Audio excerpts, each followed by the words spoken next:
최근에 전 세계 사람들이 주목하는 대통령이 있습니다. 예, 전 세계 모든 사람이 아침에 듣고 점심에 듣고 저녁에 들으면서 욕하는 이야기가 있습니다. 미국 대통령 참 오래 살 것 같습니다. 우리 속담에 그런 말이 있죠. 어떤 말이 있어요? 욕 많이 듣는 사람은 오래 산다. 미국 대통령이 지금 거의 나이가 80 됐을 거예요. 앞으로 한 100년은 더 살 것 같습니다. 어쨌든 미국은 초강대국으로 유명하지만 미국 대통령의 욕심도 초강력합니다.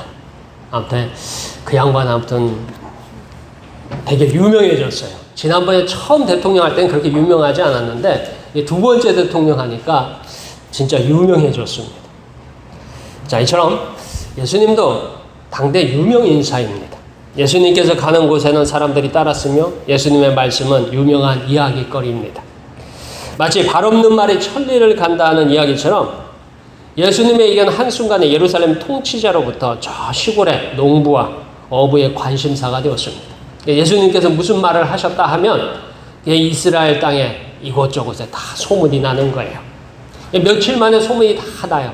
근데 제대로 된 소문이 나기도 하고 부풀려서 나기도 하고 왜곡돼서 나기도 하고 아무튼 예수님에 대한 이야기는 모든 사람에게 유명한 이야기가 됐습니다. 오늘 말씀을 통해서 우리도 예수님께 관심 두기를 축원합니다.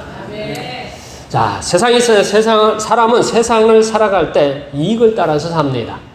그래서 이익이 있는 곳에는 사람들이 몰리고 이익이 없는 곳에는 있던 사람들도 흩어집니다. 그렇게 보면 예수님을 따르면 무엇인가 얻을 것이 있었습니다. 왜냐하면 예수님을 따르는 사람들이 시간이 갈수록 많아지고 있습니다. 그 말은 예수님에게 뭐가 있어요? 뭔가 얻을 게 있는 거예요. 이익이 있기 때문에 사람들이 거기에 모이기 시작을 했습니다. 우리 다 함께 18절에서부터 20절까지 말씀 함께 읽겠습니다. 18절부터 20절까지 말씀 함께 읽겠습니다. 시작. 예수께서 무리가 자기를 에워싸는 것을 보시고 건너편으로 가기를 명하시니라. 한 서기관이 나와 예수께 아뢰되 선생님이여 어디로 가시든지 저는 따르리이다. 예수께서 이르시되 여우도 굴이 있고 공중의 새도 거처가 있으되 인자는 머리 둘 곳이 없다 하시더라. 아멘. 자, 여기 예수님을 따르는 사람들이 많습니다. 이제 왜 따르느냐 하는 것을 우리는 좀 확인해 볼 필요가 있어요. 우리 마태복음 8장을 쭉 읽어보면 8장 1절서부터 17절까지 말씀을 쭉 읽어보면 예수님께 처음 나왔던 사람들은 대부분 질병을 가진 사람들이었어요. 환자들이었어요. 병자들이었어요. 이 질병을 가지고 있으니까 예수님께 치료받기 위해서 나옵니다. 그리고 그의 가족들이 또 예수님께 와서 치료받는 걸 보고 또 따르는 것 같아요. 성경을 따라서 읽다가 보면 깨닫는 사실은 이 질병에 있는 사람들이 예수님을 따랐고 그리고 질병의 치료를 보았던 사람들이 예수님을 따랐습니다. 그리고 이제는 한 서기관조차 예수님을 따르겠다고 고백합니다. 여러분들 서기관 하면 그냥 어디 서기 해가지고서 동사무소 서기 이렇게 생각하는데 그렇게 생각하시면 안 되고 이 서기관은 기록을 하는 사람이에요. 근데 이제 이 예루살렘의 이 유대 지역에서 기록하는 사람이라는 걸 뭘 얘기하냐면 당시로 말하면 성경을 기록하는 사람입니다. 오늘날은 우리 성경을 서점에서 책으로 이렇게 찍어서 팔잖아요. 근데 이 당시에는 성경은 다 사람의 손으로 베꼈었어요. 그러니까 이 성경을 쓰기 위해서는 문자를 교육을 받아야 돼요. 그리고 이 성경에 대한 내용들을 어렸을 때부터 교육을 받아서 정밀하게 잘 쓸 수 있도록 훈련을 받은 사람들이에요. 그러니까 그냥 평범한 사람들이 아니라 제대로 교육을 받고 글자를 아는 사람들이에요. 특별히 레위 지파 사람들이 이 일을 맡았어요. 그러니까 이스라엘 땅에서 대부분이 난 놓고 기억자도 모르는데 그나마 글을 쓰고 읽고 할 수 있는 사람들이 이 서기관입니다. 그러니까 좀 특권 계층에 가까워요. 레위 지파. 특별히 예루살렘을 중심으로 한 유대인들, 바리새인들 이런 사람들이 다 이 레위 지파 사람들이 굉장히 많은데 이 레위 지파 사람 서기관조차도 예수님을 찾아와서 고백을 합니다. 예수님을 따르면서 무엇인가 가능성을 보았습니다. 마치 미국 대통령이 전 세계를 상대로 지금 깽판을 치고 있는데 미국인들은 의외로 조용합니다. 뭐 미국 안에서도 이제 뭐 논란이 있지만 미국 대통령이 거의 뭐 깡패 수준의 일을 하고 있어요. 우리나라에도 그렇고 일본에도 그렇고 뭐 저기 최근에 이제 호주에 대고도 지금 막 아무튼간에 우리가 상상할 수 없는 일을 하고 있어요. 전혀 생각지 못한 일을 하고 있습니다. 그런데 미국인들은 의외로 조용해요. 이유가 뭐냐 하는 것입니다. 이유는 간단합니다. 무엇인가 가능성을 보았기 때문입니다. 미국이 처한 문제를 해결할 수 있는 해결사로서 미국 대통령을 보았기 때문에 참고서 기다리고 있습니다. 미국의 문제를 해결할 것인가. 가능하다면 얼마든지 미국인들은 참고 기다릴 것입니다.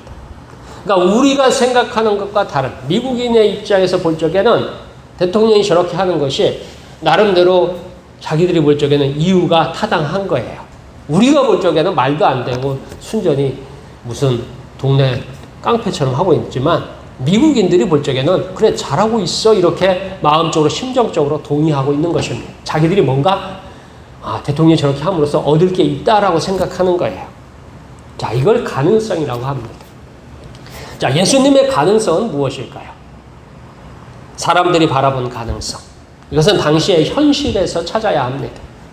이스라엘 민족이 겪고 있는 현실은 말로 표현하기에 굉장히 참혹합니다.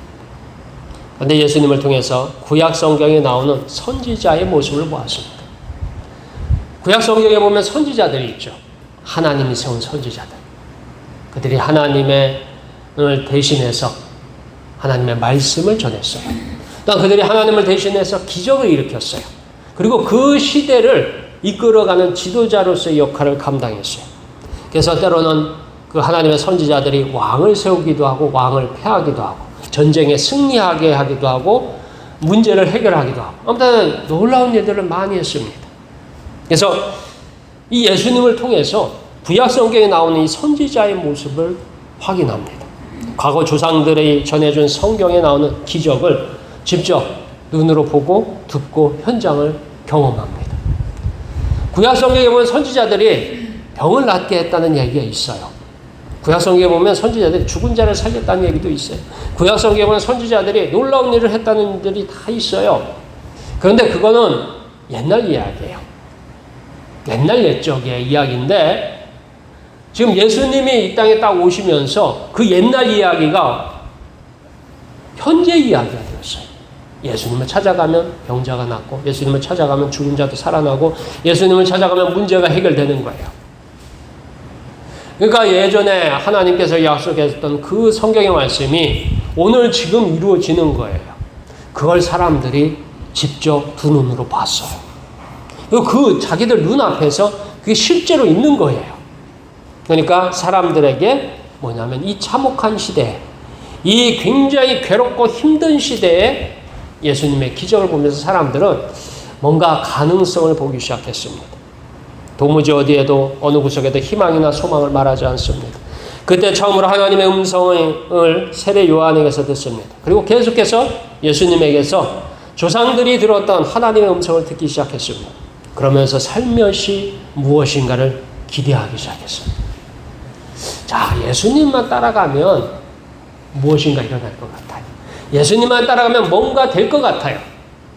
예수님과 동행하면 우리가 지금은 불가능하다고 생각하고 지금은 꿈도 꾸지 못하는 그런 일들이 가능할 것이다 라고 생각합니다. 특별히 예수님에 대해서 다윗의 자손으로 오셨다고 했어요. 그래서 다윗의 자손으로 오신 예수님을 따르기 시작했습니다. 오늘 우리도 무엇인가 기대할 것이 있다면, 바랄 것이 있다면 예수님을 따르기 위한 준비가 되었습니다. 예수님을 따르는 모두가 되기를 축원합니다. 자, 이렇게 많은 사람들이 예수님을 따릅니다. 그러나 정작 사람들이 예수님을 따르는 이유는 땅에서 얻을 영광을 보고 있습니다. 즉 예수님을 따르기보다는 세상을 따르는 사람일 뿐입니다. 진정으로 예수님을 따르는 사람은 아닙니다. 우리 다 함께 20절에부터 22절까지 말씀 읽겠습니다. 20절에서 22절까지 말씀 우리 함께 읽겠습니다. 시작. 예수께서 이르시되 여우도 굴이 있고 공중의 새도 거처가 있으되 인자는 머리 둘 곳이 없다 하시더라. 제자 중에 또 한 사람이 이르되 주여 내가 먼저 가서 내 아버지를 장사하게 허락하옵소서. 예수께서 이르시되 죽은 자들이 그들의 죽은 자들을 장사하게 하고 너는 나를 따르라 하시니라. 아멘. 자, 예수님을 따르는 사람들은 두 종류의 사람들이 있습니다. 하나는 진실한 제자입니다. 다음으로는 예수님을 이용하려는 사람입니다. 먼저 예수님을 이용하는 사람들입니다. 우리가 성경의 말씀을 대할 때 사람마다 차이가 있어요. 쉽게 두 종류로 나눈다면 이런 거예요. 성경의 말씀에 순종하는 사람, 성경의 말씀을 지키려고 하는 사람이 하나 있고요. 다른 하나는 성경의 말씀을 이용하는 사람입니다. 그러니까 성경의 말씀을 배워서 나에게 유리하게, 나에게 유익하게 사용하는 사람입니다. 여기서 예수님을 이용하는 사람과 성경을 이용하는 사람은 같은 사람입니다. 자, 앞에서 예수님께 한 서기관이 나와서 고백을 했어요. 뭐라고 그러냐면 한 서기관이 나와서 선생님이여 어디로 가시든지 저는 따르리이다 라는 말을 했습니다. 자, 이 말의 뜻은 선생님과 함께 고생하겠습니다. 선생님과 함께 헌신하겠습니다. 혹은 선생님과 함께 십자가에서 죽겠습니다 라는 의미는 아닙니다. 선생님이 어디로 가시든지 저는 따르리이다. 이 말의 의미는 선생님께서 나중에 앉으실 자리에 근처에 앉고 싶습니다. 이런 뜻이에요. 선생님께서 얻으실 영광을 나누어 받겠습니다. 라는 뜻이에요. 그러니까 선생님이 보니까, 예수님 보니까 크게 될 사람이에요. 예수님 따라가면 어떻게 해요? 한 자리 할 것 같아요. 그래서 뭐라고 하는 거예요? 내가 따르리이다. 어디로 가든지 내가 따르리이다. 이런 얘기예요. 근데 사실 예수님은 이 땅에 오셔가지고 십자가에 죽잖아요. 한마디로 해서 제가 예수님 고생하는데 함께 고생하겠습니다. 예수님에 위해서 내 삶을 헌신하겠습니다. 내가 예수님을 따라서 십자가에서 따르기까지 하겠습니다. 이런 의미가 아닙니다. 이때의 의미는 선생님이 나중에 보면 한 자리 하실 적에 저도 한 자리 주세요. 이런 의미예요. 정치인들 주변에 그런 사람들 많잖아요. 능력 있는, 실력 있는 정치인들 주변에는 이렇게 사람들이 모여요. 그 사람들이 같이 십자가에 죽자고 모이겠어요? 아니면 나중에 성공하면 같이 한 자리 해먹겠다고 모이겠어요? 한 자리 해먹겠다고 모이는 거죠. 뭐 그게 나쁜 것은 아니지만 어쨌든 오늘 예수님께 가능성이 있다라는 것을 생각했던 사람, 특별히 서기관은 제가 예수님을 따르겠나이다 했어요. 예수님 혹시라도 나중에 큰일 하면 자기도 뭐예요? 한 자리 좀 이익을 보이자 뭐 이런 뜻입니다. 자, 그래서 예수님이 간단한 시험을 하십니다. 사람들이 자기를 막 따르니까 자기를 따르면 뭔가 이익이 있을 줄 알고 사람들이 많이 따르는 거예요. 그래서 예수님께서 하시는 말씀이 이렇게 얘기해요. 공중에 새도 둥지가 있고 들에 사는 여우도 머물러 사는 굴이 있지만 내가 이 땅에서 얻을 자리는 없다. 이 말씀을 하십니다. 오늘 성경 여우도 굴이 있고 공중에서도 거처가 있을 때 인자는 머리 들 곳이 없다. 이 얘기를 하세요. 이 얘기를 하시니까 이 말씀의 뜻이 뭐예요? 내가 얻으려는 자리는 세상에는 없다라는 말입니다. 아무튼 여기에 나온 제자, 뭐 여 앞에서는 19절에는 한 서기관이 있고 그 다음에 또 다른 제자가 또 한 사람이 있어요. 근데 사람이 이렇게 많이 따르다 보면 사람마다 똑똑한 사람도 있고 좀 느린 사람도 있고 둔한 사람도 있어요, 없어요? 예, 저는 좀 둔한 사람인 것 같아요. 예수님을 따르는 거 보면. 자, 사람들이 여럿 있으면 그 중에는 아주 머리 회전이 굉장히 빨라요. 그래서 말을 딱 들으면 눈치가 빨라서 이미 말 뜻을 알아들어. 예수님은 뭐라고 했어요? 공중에 새도 둥지가 있고 들에 사는 여우도 몸을 구리지만 나는 뭐예요? 머리 들 곳이 없다 하니까 그 제자들이 그 얘기를 딱 듣는 중에 한 제자가 그 얘기를 딱 알아들었어요. 뭘 알아들었어요? 세상에 자리가 있다 없다? 없다. 세상에 자리가 없다 하니까 예수님은 그동안 따랐잖아요. 따르니까 그 얘기를 딱 듣는 순간 그 서기관이 대답하니까 사람들이 다 동의했을 거예요. 마음속으로 저 서기관이 예수님을 저렇게 따르겠다고 고백했으니까 나도 따라가서 한 자리에 해야지 했는데 예수님 한다는 말씀이 내가 세상에서 얻을 게 없다라고 하니까 그걸 이제 돌려서 얘기했는데 그 얘기를 딱 듣는 순간 예수님이 얘기하는 거는 이 세상에 얻을 게 없구나 했으면 이제 어떻게 해야 돼요?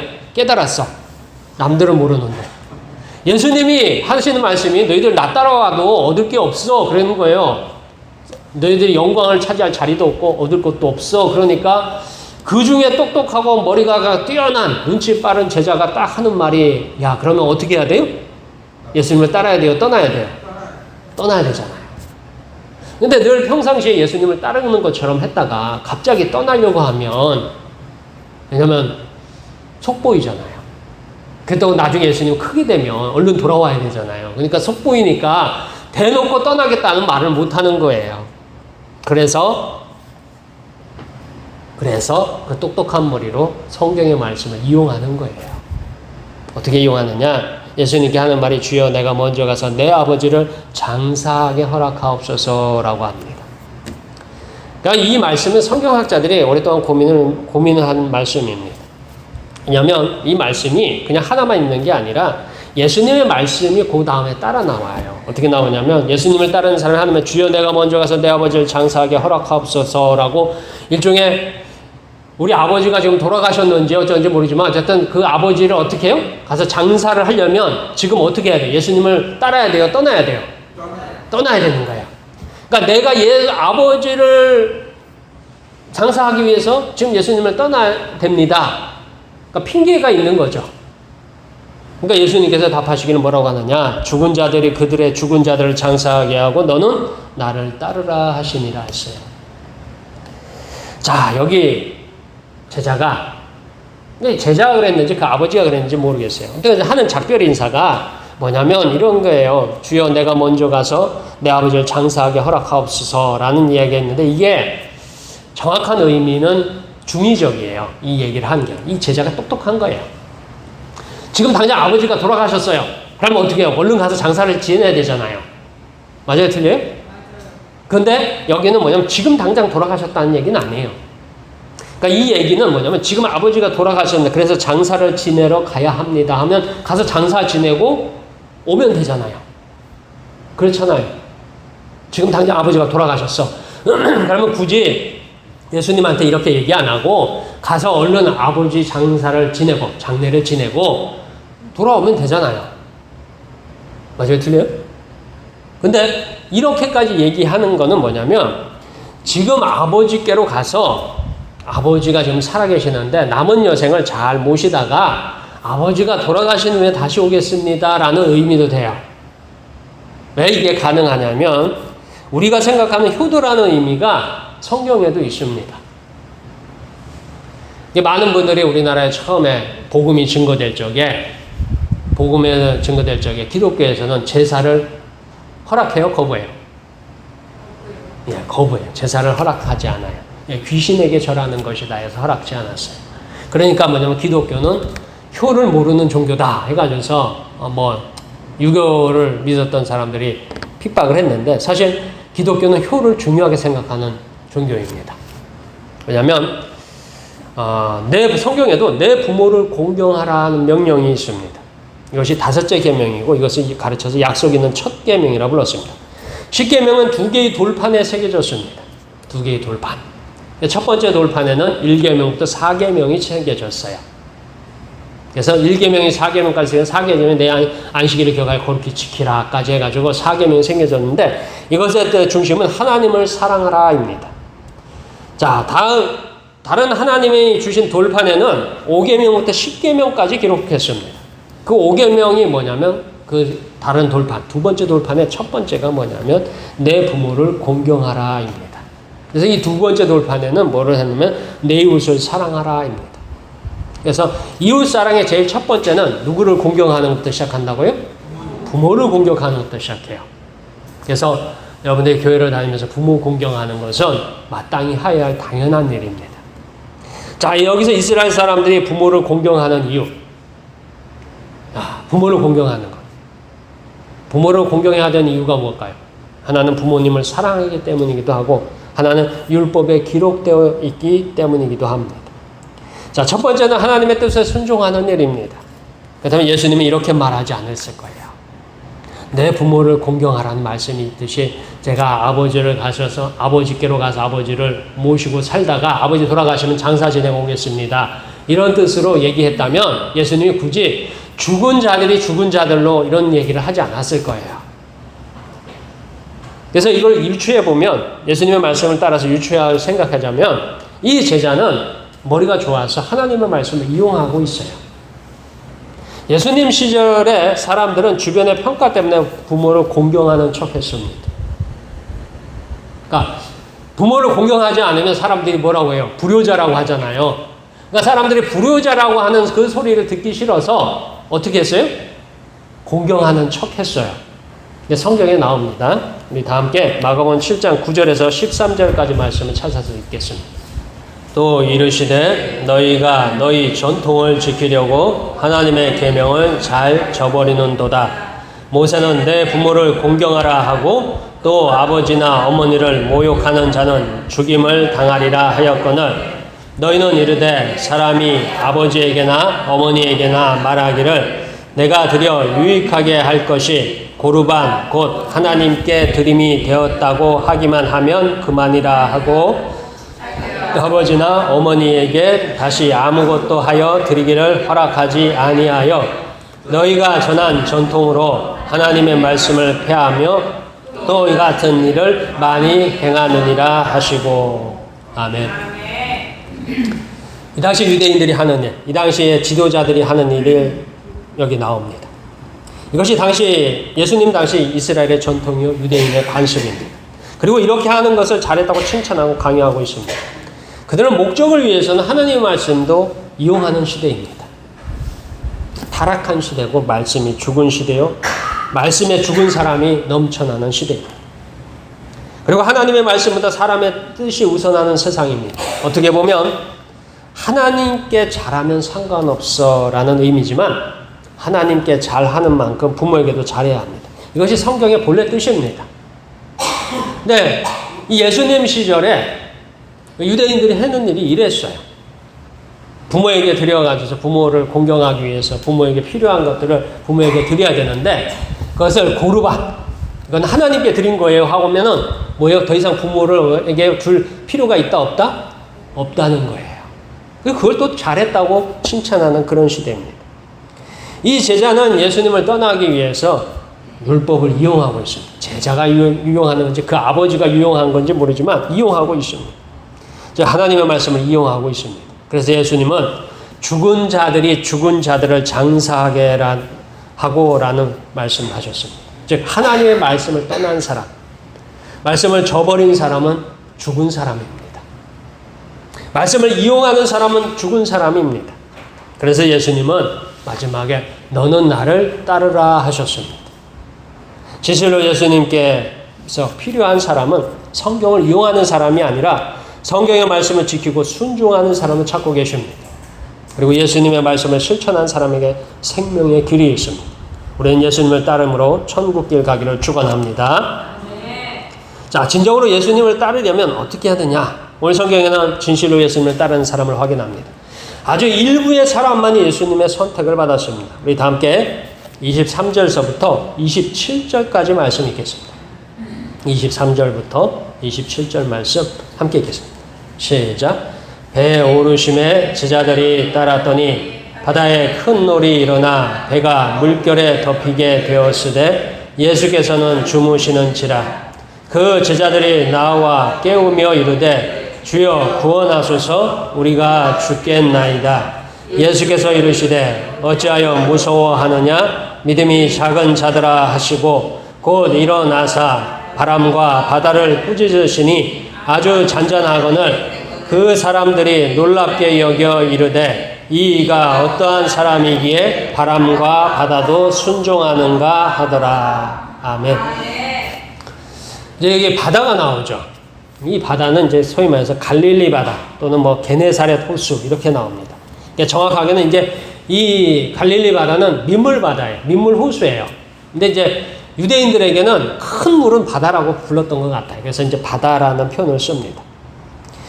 자, 어쨌든 그곳에 건너가기 위해서 배에 오르십니다. 건너가는 과정에 또 문제를 만나요. 예수님은 주무시고 계시고 큰 파도가 닥쳐오는 위험한 순간입니다. 그러자 예수님은 배와 배에 탄 모두를 구원하십니다. 자, 이제 진짜 예수님을 따르는 사람들이 나옵니다. 오늘 성경에서 예수님을 따르는 사람들은 배에 오릅니다. 오늘 성경에 보면 이렇게 되어 있어요. 뭐라고 되어 있냐? 배에 오르심에 누가 따랐더라? 제자들이 따랐더라. 그들을 제자라고 합니다.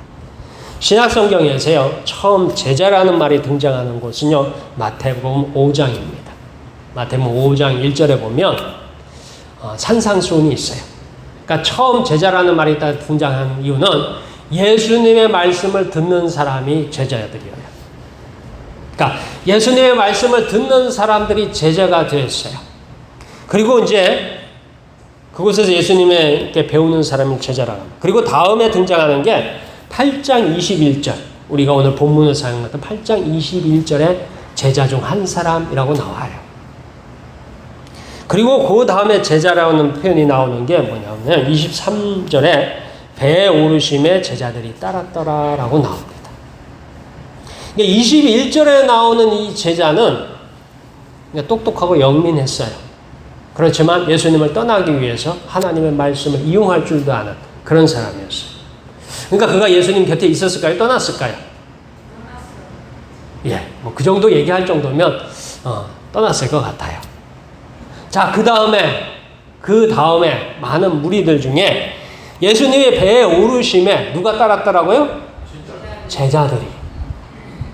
정확하게 예수님의 제자들은 어디에 탄 사람만 제자들이에요? 배에 탄 사람들만 제자들이에요. 그리고 성경을 쭉 읽어보면 마태복음 10장에 가서 12제자가 등장을 합니다. 그러니까 예수님의 말씀을 배우는 사람이 제자로 부르기 시작했어요. 그리고 오늘 성경에도 보면 예수님을 따르겠다고 하는 사람들이 제자가 됐는데, 성경의 말씀을 이용하는 사람 또는 예수님을 이용하려던 사람은 제자에서 떠나고, 결국 뭐냐면 예수님을 따라서 그 배에 탄 사람들만이 뭐가 되었다고요? 제자들이 되었어요. 자, 예수님을 따라 배에 오른 제자들, 배를 탄 제자들은요, 같이 배를 타서 바다를 건너다 보니까, 호수를 건너다 보니까 뭘 만났어요? 큰 파도를 만났어요. 그러니까 큰 파도를 만나고 어떤 위기에 처했어요? 죽을 위기에 처하는 거예요. 이처럼 예수님을 따르는 일은요, 모험이고 위험이고 용기가 필요합니다. 앞에서 서기관인 제자인 척 하던 이가 하는 말이, 선생님이 어디로 가시든지 저는 따르리다라고 고백합니다. 예수님을 따르는 제자는요, 큰 파도 앞에도, 두려움 앞에도, 십자가 앞에도 따라가는 사람에게 주어진 이름입니다. 예수님의 마음과 뜻과 행동을 따라가는 사람입니다. 성경을 이용하는 사람이 아니에요. 예수님을 이용하는 사람이 아니에요. 이것을 그리스도인이라고, 기독교인이라고, 교인이라고 합니다. 제가 수원에서 부목사로 섬길 적에 어느 날 세 가족이 근처로 이사를 오셔서 저희 교회에 등록을 하셨어요. 저희 교회 근처에 조그만한 식당을 여셨는데, 그분들이 이제 교회를 저희 교회에 등록해가지고 남신도 여신도 활동도 하면서 상당히 오랫동안 계셨어요. 그러니까 식당에 이제 우리 교인들이 한 1,500명 정도 되니까, 그 식당이 이제 교회 근처에 있으니까 교인들이 어떻게 하겠어요? 많이 가서 식사를 해주고 많이 팔아줬겠죠. 그래서 식당이 잘 됐어요. 식당이 잘 되니까 터가 좁으니까 넓은데 터를 잡아서 옮겼어요. 근데 저희 수원에 있을 때 제가 섬겼던 교회에서 한 500m쯤 가면 수원에서 제일 큰 교회가 있어요. 소위 말해서 이제 유명하신 목사님이 했던 중앙침례교회라는 그 교회가 있는데, 그 교회 근처에 큰 건물을 빌려가지고 거기다 식당을 크게 열었어요. 그래가지고 거기 가서 이제 이전 예배를 드리고 난 다음에 얼마 후에 소식이 들려왔어요. 어떻게 하셨다고요? 예, 그쪽 교회로 옮기셨어요.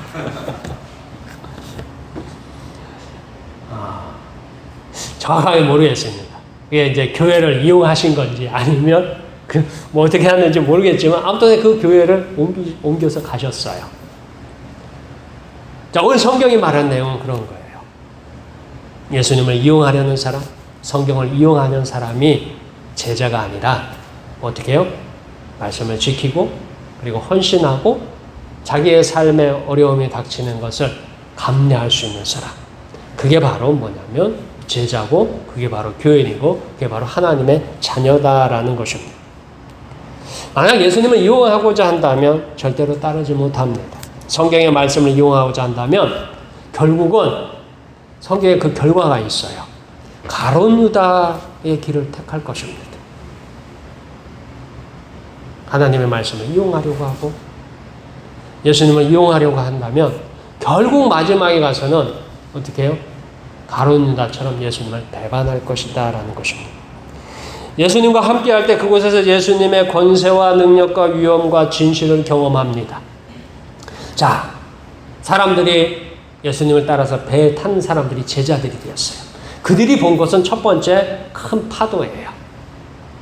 근데 그 파도를 보고서 예수님을 깨우니까 예수님이 뭐라고 하셔요? 성경에? 이렇게 해서 바람과 바다를 꾸짖으시니 아주 잔잔하게 되거늘. 자, 파도가 넘쳐서 배가 지금 뒤집혀서 죽게 됐어요. 그래서 예수님을 막 깨웠더니 예수님은 첫 번째 믿음이 적은 자들아 하셨지만 그 놀라운 파도와 그 바람을 보시고 뭐예요? 바람과 바다를 꾸짖으시니 아주 잔잔하게 되거늘이라고 기록하십니다. 마가복음 4장 39절에서요. 잠잠하라 고요하라 하시니 바람이 그치고 아주 잔잔하여지더라 라고 합니다. 누가복음 8장 24절에서요.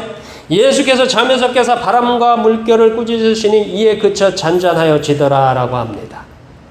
배에 탄 사람들은 예수님의 권능을 보았어요. 예수님의 권세를 보았어요. 예수님의 진짜 참모습을 보았어요. 배에 안 탄 사람들은 알아요? 몰라요? 그 배에 안 탄 사람들은 몰라요. 그들은 아무리 많이 예수님을 따랐어도 배 타기 전에까지는 예수님을 따르다가 배를 타게 되니까 따라 타지 않고 거기 머물렀던 사람들은 진짜 예수님의 모습이 뭔지 몰라요. 예수님이 하실 수 있는 일이 뭔지, 예수님이 하나님의 아들이신지, 예수님이 하나님의 권능을 가지셨는지 이 참모습을 모릅니다. 예수님을 따르기로 다짐하고 배에 탄 사람들이 보았습니다. 예수님의 권세를 보았습니다. 예수님의 진실을 경험합니다. 오늘 예수님을 따르는 사람이 이런 경험을 합니다. 예수님의 살아계심과 능력과 행하심과 말씀이 완성됨을 확인합니다. 예수님을 따르기 위해서 제자들이 함께 배에 오르듯이 우리는 우리를 드리는 헌신이 필요합니다. 그때 우리는 성경의 약속처럼 말씀으로, 기도로, 찬송으로, 예배로 예수님을 만날 것입니다. 그리고 우리가 기도할 적에 하나님은 응답하시고 우리가 찬송할 적에 하나님이 우리를 만나주시고 우리가 예배할 적에 하나님이 우리를 찾아오실 것입니다. 그리고 예수님은 우리를 제자라 부르실 것입니다. 우리는 예수님께 인정받는 제자, 하나님의 자녀, 천국 백성 되기를 축원합니다. 기도하겠습니다.